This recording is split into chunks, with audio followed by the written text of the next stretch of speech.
O eto, nako, sagutang Daryl Yap at MTRCB, mga kababayan. Kasi ito yung una kong nakita. Ano ho, mga bossing? Yung pahayag po tungkol sa pelikulang Pepsi Paloma ng MTRCB. Naglabas ho sila. Dahil nga, parang pagkakaintindi ko dito, mga kababayan, sinasabi ni Direk Daryl Yap na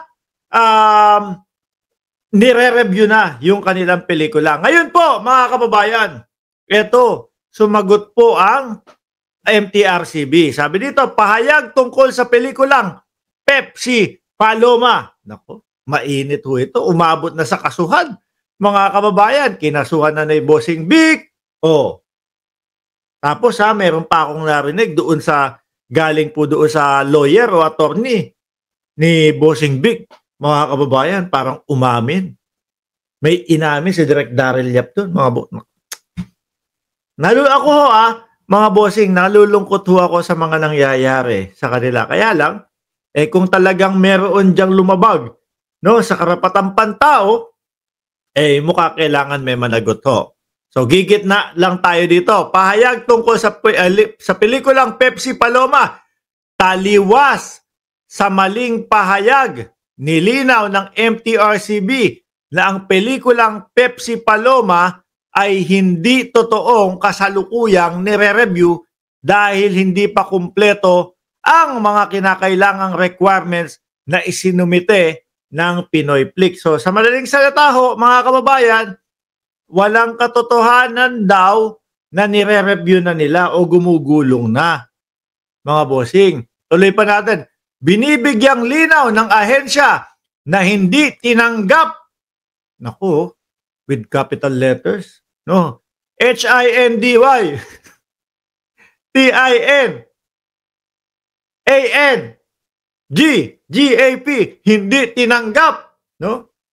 Nakakapital yan, ng MTRCB Registration Unit ang mga materyales na isinumite ng kinatawan ng Pinoy Flix sapagkat hiningan ng MTRCB Legal Affairs Division ang nasabing distributor ng sertipiko o clearance na walang nakabinbing kasong kriminal mula sa Regional Trial Court. Certificate o clearance na walang, inulit lang, nadoble siguro, na walang nakabinbing kasong sibil mula sa Department of Justice o walang maipasa siguro. Walang nakabimbing kasong administratibo mula sa Office of the Prosecutor.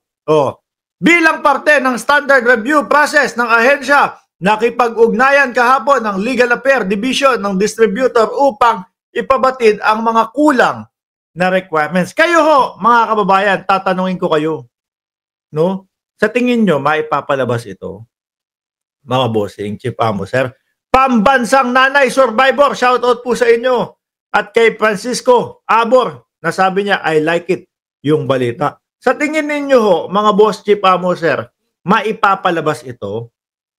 Or hindi na siguro, mga kababayan? Kasi ang take ko naman ho dito, mga bossing, no? Pinapanood ko yung dalawang side Yung side na, kumbaga, interview doon sa kapatid at nanay ni Pepsi Paloma. Pinapanood ko naman yung interview doon kay Julius Babaw doon sa sa soft drinks girls. Yun ba yung tawag sa kanila, soft drinks girls? So sa mga kababayan, para ho sa akin, minsan hindi laging alam ng pamilya yung lahat ng nangyayari. Especially ho dito sa panahon na about Pepsi Paloma, doon sa crucial na panahon ho, mga bossing. Para ho sa akin, hindi lahat alam ng pamilya Lalo na doon sa nakikita nating mga anggulo, malayo yung pamilya kay Pepsi Paloma at nakatira si Pepsi Paloma sa dormitoryo kasama yata itong mga soft drinks beauty.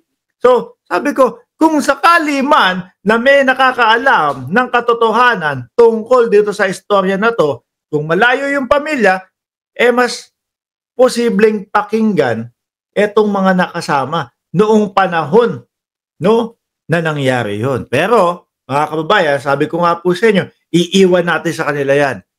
titingnan natin yung pelikulang yan kung maipapalabas ho, mga bossing. Para naman po maging patas tayo kay Direk Daryl Yap, eh nakita ko din po yung sagot niya about dito, no? Sa pahayag ng MTRCB, mga bossing. Ito. Sabi, ayan, sagot ni Direk Daryl Yap. Oh, wala akong intensyon na maging adelantado o pangunahan, no? O magsabi ng mali. Pagbibigay ko ng update, iyon sa mga nakasubaybay. Hindi ako aware na hinihingi nilang additional, magpapa-review lang ako ng pelikula. At bahagi naman ng pag-review ang paghingi ng requirements. Hindi ko alam ano itong paayag na ito. Ang alam, ang ayaw at sa gusto ng sino man sa industriya, Pilipino ako at manggagawa ng sining, bahagi ako ng industriyang hindi pagmamay-ari ng kahit sino. Hindi ako kalaban ng kahit na sino, kahit pa ang tingin sa akin ay kaaway, no? Wala na kaming pondo. Naku po. Wala na pondo. Hindi, kasi yung pelikulang yan, di ba? Madami daw yung tumanggi na na maglagay ng pondo para sa pelikula na yan. Unang-una na nga yata yung sila Boss Vic Del Rosario. Kung hindi ho ako nagkakamali, correct nyo na lang ho ako doon sa mga pangalan na nababanggit natin. Wala na kaming pondo para sa mga susunod na hakbang kung di kami maipapalabas sa February 5. Ganun pa man, nirerespeto ko ang mga MTRCB kung hindi pa nila ni-review, okay, no? Which is yun yung sabi ng MTRCB na hindi pa nila nire-review. Pero wag akong gawing sinungaling sa maliit na detalye. Gumawa ako ng pelikula. Bahagi yan ng industriya ng mga karapatan at kalayaan. Kaakibat nito, pelikula ko lang ang pinapasuri ko, hindi ang aking pagkatao. Ayan. Mainit-init ho ito, mga kababayan. Tingin ko hindi pa agad-agad magtatapos sa ito. No? Madami pang mangyayari dito. Baka medyo may pasiso-siso pa to. Ano ba? Papalabas ba o hindi? Ano ba? Papalabas ba o hindi? O eto pa. Ang nagpa-MTRCB po ng pelikula namin ay ang distributor. Tinanong ko naman kung tinanggap ang material. Dapat pala ito yung una kong binasa. Umuo naman siya. No? 10 a.m. pa lang, nandun na raw sila. After lunch, nagpapa-update ako. May meeting daw na sinet para sa legal. So kung gano'n, mga kababayan, iisipin naman talaga nung company Direk Daryl Yap na, nire-review na yun. No? Baka ina-analyze na nila yun. Oh. Gano'n. Kasi tinanggap eh. Asan ba yung niyan? Nasaan yung sinabi dyan? Oh. After lunch, nagpapa-update ako, may meeting daw na sinet. Oh, para sa legal. Nako, bahala na sila dyan. Mga kababayan. Nandoon naman ang pelikula ko, hindi ko alam kung napapanood nila o hindi. O sige, kunwari di nila napanood, nandoon na eh. Pero ang tanong ho dito, mga kababayan, mapapanood kaya natin?